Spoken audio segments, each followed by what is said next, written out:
Hello అండి. ఈ వీడియోలో 'lawyers in love' next part చూద్దాం. ప్రీవియస్ పార్ట్స్ యొక్క ప్లేలిస్ట్ లింక్ ఈ వీడియో డిస్క్రిప్షన్‌లో ప్రొవైడ్ చేశాను. ఫస్ట్ ఆ వీడియోస్ చూసి ఇది ఫాలో అవ్వండి. లేకపోతే కన్‌ఫ్యూజ్ అయిపోతారు. ఛానల్‌లో ఇలాంటి వీడియోస్ వస్తూనే ఉంటాయి. సో, తప్పకుండా ఛానల్‌ని సబ్స్క్రైబ్ చేసుకోండి. బెల్ ఐకాన్ ఆన్ చేసి పెట్టుకోవడం అస్సలు మర్చిపోకండి. ఎపిసోడ్ స్టార్టింగ్‌లోనే వాళ్ళ నాన్నగారికి మిస్టర్ వాంగ్ వల్ల ఇదంతా జరిగిందని చెప్పి తెలిసిపోతుందనమాట. సో, ఆ ప్రాజెక్ట్ ఉంది కదా! ఏదైతే డ్రీమ్ సిటీ ఉందో వాళ్ళు 30% ప్రాఫిట్స్ ఎక్స్‌పెక్ట్ చేస్తే లాస్ట్ మినిట్‌లో డౌన్ అయిపోతుంది. దానివల్ల కంపెనీ రెప్యుటేషన్ కూడా పాడవుతుంది కదా! సో, ఇదంతా మిస్టర్ వాంగ్ వల్ల అని మన వాళ్ళ నాన్నగారికి తెలుస్తుంది. అప్పుడే వాళ్ళ స్టెప్ మామ్ కూడా లోపలికొస్తే సో, విసిరేస్తాడనమాట ఆ పేపర్స్ అన్నీ కోపంగా. తను చూస్తుంది. ఏంటిదంతా అంటే, "ఏంటి నువ్వు నన్నడుగుతున్నావా? నీకు తెలీదా ఇదంతా ఏంటని" చెప్పేసి తన వైఫ్‌ని క్వెషన్ చేస్తాడనమాట. మిస్టర్ వాంగ్ వాళ్ళ వైఫ్ ఇంకా నేను ఆ బ్యూటీ సలూన్‌లో జస్ట్ ఇన్వెస్ట్ చేశాం అంతే. అంతకన్నా నాకేం తెలీదు అన్నట్టు చెప్తూ ఉంటుంది. అవునా! నీకేం తెలీదా? ఇప్పుడు నిజం చెప్పు అంటే, నీ వల్ల ఇదంతా జరిగిందసల. నీ వల్లే ఈ కంపెనీ రెప్యుటేషన్ కూడా పాడైపోయింది. అసల నువ్వేమనుకుంటున్నావు? కంపెనీని ఇలా చేస్తే నేను నిన్నేమనకుండా ఉంటానని చెప్పేసి అనుకుంటున్నావా? అని చెప్పేసి కోప్పడతాడు. ఇక వెళ్ళిపోతూ ఉంటే తినేమో చేపట్టుకొని, ఇదంతా నాకు తెలీదసలా. ఒక్కసారి ఇంకొక ఛాన్స్ ఇవ్వండి అని చెప్పేసి రిక్వెస్ట్ చేసుకుంటూ ఉంటుందనమాట. అయినా కూడా కోపంగా వెళ్ళిపోతుంటే చేపట్టుకొని, మీకు ఆ కార్ యాక్సిడెంట్ గుర్తుందా అని చెప్పేసి అంటే, కార్ యాక్సిడెంట్ అనగానే వాళ్ళ నాన్నగారికి చాలా కోపం వచ్చేసి తన గొంతు పట్టేసుకుంటారు. ఏంటి ఇది చెప్పేసి నన్ను కంట్రోల్ చేద్దాం అనుకుంటున్నావా ఏంటి? సరే అయితే ఇక నుండి నువ్వు ఇంట్లోనే ఉండు. కంపెనీకి అసలు రాకు. కంపెనీకి నీకు ఎటువంటి సంబంధం లేదు అని చెప్పేసి కోపంగా బయటికి వెళ్ళిపోతాడు. అక్కడి నుండి ఒక ప్రశాంతమైన ప్లేస్‌కి వెళ్తాడనమాట. కాసేపు ప్రశాంతంగా ఉందామని చెప్పేసి ఒక మౌంటైన్ దగ్గరికి వెళ్తాడు. ఆ మౌంటైన్ ఎక్కేసి దూరంగా చూస్తుంటే సిటీ అంతా క్లియర్‌గా కనిపిస్తూ ఉంటుంది. కాసేపు అయిన తర్వాత అక్కడికి కూడా వస్తాడు. నువ్వేంటి ఇక్కడికొచ్చావు అన్నట్టు క్వెషన్ చేస్తే, నేను కూడా ఆఫ్రికా నుండి వచ్చిన తర్వాత ఇక్కడికొస్తూ ఉంటాను అప్పుడప్పుడు చాలా ప్రశాంతంగా ఉంటుంది. ఒకసారి ఆ ఫార్మ్ చూడండి ఎంత బావుందో, దాన్ని డిస్ట్రాయ్ చేయాలంటే మనసు రావట్లేదు అన్నట్టు వాళ్ళ నాన్నగారికి చెప్తే, వాళ్ళ నాన్నగారు నాకు కూడా అదే అనిపిస్తుంది అన్నట్టు చెప్తాడు. దానికి మరి ఇంకేంటి ఆలోచిస్తున్నారు? మీరే కదా చైర్మన్, మీరే బాగా ఆలోచించి నిర్ణయం తీసుకోవాలి అన్నట్టు చెప్తాడు. వాళ్ళ నాన్నగారు సరే ఈ వీకెండ్ నువ్వు ఇంకా ఇద్దరు కలిసి డిన్నర్‌కి రండి ఇంటికి అన్నట్టు ఇన్వైట్ చేస్తాడనమాట. సరే అని చెప్పేసి ఆ వీకెండ్ తను ఇంకా వాళ్ళ ఇంటికి వెళ్తారు డిన్నర్‌కి.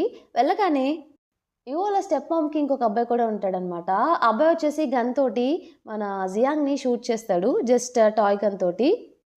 ఇంతలో వాళ్ళ అమ్మగారొచ్చేసి, "ఏంటి ఇలా చేస్తున్నావు? ఇదంతా తప్పు" అన్నట్టు చెప్తూ ఉంటారనమాట. వాళ్ళ నాన్నగారు కూడా వస్తారు. వాళ్ళ నాన్నగారు రాగానే ఆ అబ్బాయి ఏం చేస్తాడంటే, "డాడీ ఈ అమ్మాయి ఎవరు నాకు నచ్చలేదు" అన్నట్టు చెప్తాడు. దానికి వాళ్ళ నాన్నగారు అలా మాట్లాడకూడదు అని చెప్పేసి కొంచెం తిడతాడనమాట. ఇక అందరూ కలిసి డిన్నర్ చేస్తూ ఉంటారు.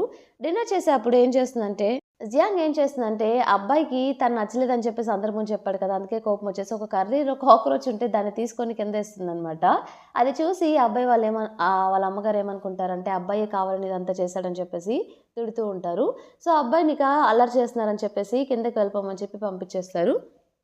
వీళ్ళందరూ డిన్నర్ చేస్తూ ఉన్నప్పుడు వాళ్ళ నాన్నగారు మ్యారేజ్ గురించి తీసుకొస్తాడనమాట. ఏంటి ఇంకా అని చెప్పేసి దానికి జియాంగ్ ఇలా చెప్తుంది. "అప్పుడే కాదు మేము కొన్ని రోజులు టైమ్ స్పెండ్ చేద్దాం అనుకుంటున్నాం. మ్యారేజ్ అయితే అప్పుడేమీ డిసైడ్ అవ్వలేదు" అన్నట్టు తను చెప్తుందనమాట. అప్పుడే యూకి ఒక ఫోన్ కాల్ వస్తుంది. ఏంటా అని చెప్పి లిఫ్ట్ చేస్తే హాస్పిటల్ నుండి వస్తుంది. "మీ తాతగారు హాస్పిటల్‌లో ఉన్నారని" చెప్పేసి. వెంటనే ఇంకా జియాంగ్, వాళ్ళ నాన్నగారు ముగ్గురు స్టార్ట్ అవుతారనమాట హాస్పిటల్‌కి. అక్కడికి వెళ్ళిన తర్వాత ఫస్ట్ ఇంకా జియాంగ్ లోపలికి వెళ్ళి గ్రాండ్ ఫాదర్‌తో మాట్లాడుతూ ఉంటారు. "మీకేం కాలేదు కదా! బానే ఉంది కదా!" అంటే, గ్రాండ్ ఫాదర్ "నాకు బానే ఉంది. ఈ అమ్మాయి ఎవరు ఎక్కడో చూసినట్టుంది" అంటే, "నేను గర్ల్ ఫ్రెండ్‌ని" అన్నట్టు తను పరిచయం చేసుకుంటుంది జియాంగ్. గ్రాండ్ ఫాదర్ కూడా మళ్ళీ వాళ్ళ మ్యారేజ్ గురించి మాట్లాడతాడనమాట. "నేను ఎన్ని రోజులు ఉంటానో నాకే తెలీదు. నేను చనిపోయే లోపు మీ మ్యారేజ్ కన్ఫర్మ్‌గా చూడాలన్నట్టు." దానికి జియాంగ్‌కి ఏం చెప్పాలో అర్థం కాక తప్పకుండా అన్నట్టు చెప్పేస్తుంది. ఆ కాన్వర్జేషన్ బయట నుండి వాళ్ళ ఫాదర్ కూడా వింటాడు. సో, బయటకి వెళ్ళిపోయి వీళ్ళిద్దరూ మాట్లాడుకుంటూ ఉంటారనమాట. జియాంగ్ ఏం చేస్తుందంటే, జస్ట్ గ్రాండ్ ఫాదర్ నువ్వు నేను ముగ్గురు ఉండేటట్టు సింపుల్ వెడ్డింగ్ ఎలాగో మనం చేసుకోం కదా! జస్ట్ ఫేక్‌లా క్రియేట్ చేద్దాం అన్నట్టు వీళ్ళు మాట్లాడుకుంటూ ఉంటే, ఇంతలో అక్కడికి వాళ్ళ ఫాదర్ వచ్చేసి, గ్రాండ్ ఫాదర్‌ది కూడా అదే కోరిక కదా! సో, వెడ్డింగ్ కన్ఫర్మ్‌గా మనం గ్రాండ్‌గా చేయాలి అన్నట్టు, ఇదంతా నేను చూసుకుంటాను అన్నట్టు చెప్తూ ఉంటాడు. ఇంతలో లేదు లేదు మాకు సింపుల్ వెడ్డింగ్ కావాలి ఇదంతా అవసరం లేదు అన్నట్టు చెప్తే, అలా ఎలా కుదురుతుంది? మన ఫ్యామిలీ సింపుల్ వెడ్డింగ్ చేసుకోవడం కుదరదు అని చెప్పేసి, సరే ఆలోచించండి అని చెప్పేసి వాళ్ళ నాన్నగారు వెళ్ళిపోతారు.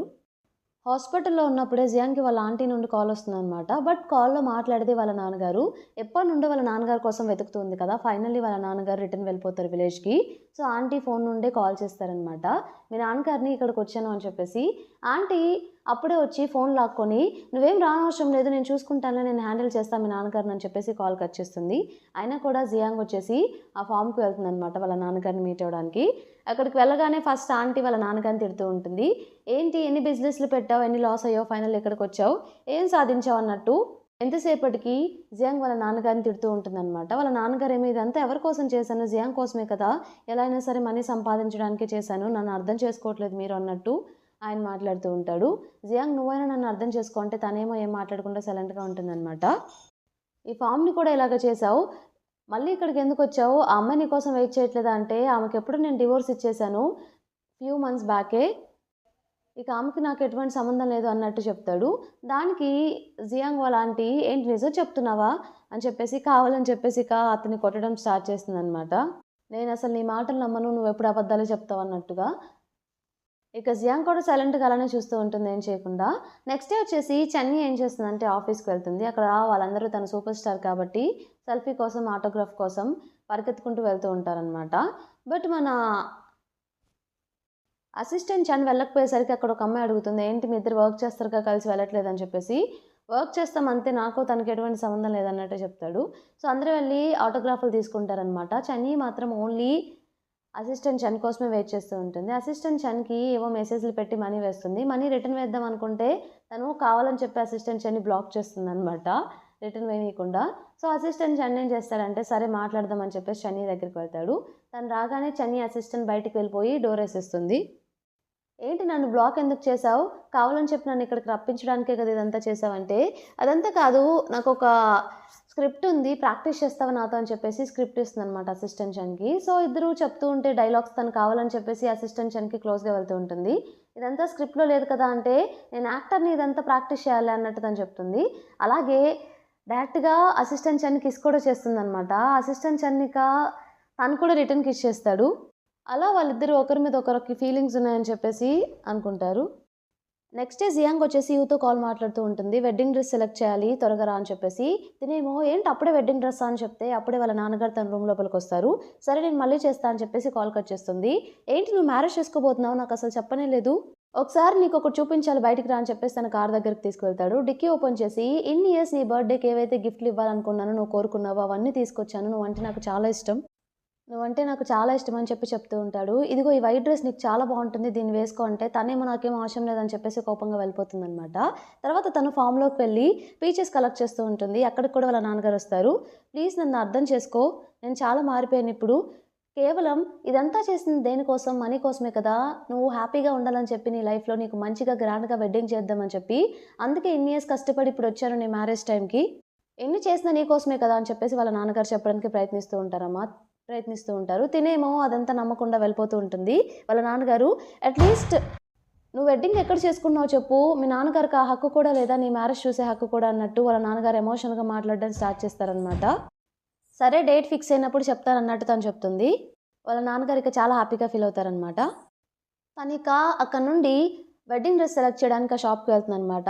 యూ ఇంకా వాళ్ళ స్టెప్ మామ్ కూడా వెళ్తారు. ఫస్ట్ వచ్చేసి యూ స్టెప్ మామే తనకి డ్రెస్ సెలెక్ట్ చేద్దామని చెప్పేసి అనుకుంటుంది. అక్కడ ఉన్నవన్నీ ట్రై చేసి రమ్మని చెప్తారు. తన ఇక ఒకటి తర్వాత ఒకటి వేసుకొని బయటకు వస్తూ ఉంటుంది. ఏది నచ్చదనమాట. ఫైనల్గా ఒకటి వేసుకుంటే ఇది పర్లేదు అన్నట్టు చెప్తుంది. ఈమెంట్రా బాబు ఇంకేం నేర్పిస్తుందని చెప్పేసి జియాంగ్ ఏం చేస్తుందంటే బయటకు వచ్చేసి ఇది చాలా బాగుందని చెప్పేసి కావాలని చెప్పి రౌండ్ తిరుగుతుంది. తన చేతిలో ఉన్న వాటర్ అనేవి డ్రెస్ మీద పడిపోతాయి అనమాట యూ వాళ్ళ స్టెప్ మామ్కి. సరే నేను వాష్రూమ్కి వెళ్ళొస్తాను అని చెప్పి తన పక్కకు వెళ్ళగానే జియాంగ్ వచ్చేసి అక్కడ ఉండే ఆమెతో ఈ డ్రెస్ ఓకే దీన్ని సెలెక్ట్ చేస్తున్నాను అన్నట్టు చెప్తుంది. ఇక లోపలికి వెళ్ళిపోయి డ్రెస్ చేంజ్ చేసుకుందాం అనుకున్నప్పుడు తన జిప్ రాదనమాట బ్యాక్ సైడ్. బయట నుండి యూ వాళ్ళ స్టెప్ మామ్ని పిలిస్తే తనేమో లేదు కదా, ఏం చేయాలో అర్థం కాక అప్పుడే కర్టన్స్ ఓపెన్ చేస్తే అక్కడ స్పెషలిస్ట్ లీ ఉంటాడనమాట. తను ఒక్కసారిగా సర్ప్రైజ్ అవుతుంది, తినేం చేస్తున్నాడు ఇక్కడ అని చెప్పేసి. తనకి లోపలికి వెళ్ళిపోదామని చెప్పి వెళ్తూ ఉంటే స్లిప్ అవ్వబోతుంటే స్పెషలిస్ట్లీ వెంటనే తను పట్టుకుంటాడనమాట. ఆ పట్టుకున్నప్పుడు తన హెయిర్ స్పెషలిస్ట్లీ కోట్ బటన్లో ఇరుక్కుపోతుంది. అప్పుడే యూ కూడా వస్తూ ఉంటాడు. బయట నుండి వాళ్ళు దీన్ని బయటికి రమ్మని చెప్తూ ఉంటాడు. యూ తన్ని ఆ డ్రెస్లో చూడాలని చెప్పేసి అనుకుంటాడనమాట. తన హెయిర్ ఏమో ఇలా నాక్ అయిపోయింది, తనకేం చేయాలో అర్థం కాదు. చిన్నగా హెయిర్ రాగానే అమ్మాయి అనుకునే గ్యాప్లో స్లిప్ అయ్యి మళ్ళీ వెళ్ళి ఒక చిన్న టేబుల్ మీద పడుతుందనమాట. తను అరిచేసరికి ఏమైంది అని చెప్పేసి వీళ్ళు బయట నుండి అంటూ ఉంటారు. ఇంతలో ఈ గ్యాప్లో నేను లోపలికి వస్తానని చెప్పేసి వెంటనే కర్టన్ ఓపెన్ చేస్తాడు. తినేమో కింద పైన ట్యాక్ చేస్తుంది అనమాట. స్పెషలిస్ట్ లీ వచ్చేసి వెనక దాక్కుంటాడు. అది అబ్జర్వ్ చేసిన యూ వాళ్ళ స్టెప్ మామ్ ఏం చేస్తుందంటే సరే నేను వెళ్తున్నాను, నాకు వేరే పని ఉందని చెప్పేసి తను అక్కడి నుండి వెళ్ళిపోతుంది. యూ వచ్చేసి తన డ్రెస్‌లో చూసి చాలా హ్యాపీగా ఫీల్ అవుతాడు. చాలా బాగున్నావు అని చెప్పేసి కూడా అంటాడు. అప్పుడే జియాంగ్ వాళ్ళ నాన్నగారు అక్కడికొస్తారనమాట. వాళ్ళ నాన్నగారు వచ్చేసి, "నాకు చాలా హ్యాపీగా ఉంది నిన్నిక్కడ ఇలా చూడ్డం. మనిద్దరం ఒక ఫోటో తీసుకుందాం" అని చెప్పేసి, "నువ్వేమనుకోకపోతే మా ఫోటో తీస్తావా?" అని చెప్పేసి యూని అడుగుతాడు. యూ ఓకే అని చెప్పేసి జియాంగ్ ఇంకా వాళ్ళ నాన్నగారిది కలిపి ఫోటో తీస్తాడనమాట. అప్పుడే వాళ్ళ నాన్నగారు ఇది ఆలోచిస్తూ ఉంటాడు. అప్పుడు తన డాటర్ నేమ్ జియాంగ్ కదా! జియాంగ్ అని చెప్తే అక్కడ ఎవరు లేరని చెప్తారు. సు అనే నేమ్ తోటి ఇక్కడంతా బుక్ అయిందని చెప్తే వాళ్ళ నాన్నగారు సరే అని చెప్పేసి లోపలికొస్తారు. అదే ఆలోచిస్తూ ఉంటారనమాట. సు ఎవరు? మా అమ్మాయి పేరు జియాంగ్ కదా అని చెప్పేసి. ఇంతటితో మనకి ఎపిసోడ్ కంప్లీట్ అయిపోతుంది. ఈ ఎపిసోడ్ మీకు నచ్చిందనుకుంటున్నాను. నచ్చితే తప్పకుండా ఛానల్‌ని సబ్స్క్రైబ్ చేయండి. అలానే వీడియోని లైక్ చేయండి. Thank you for watching.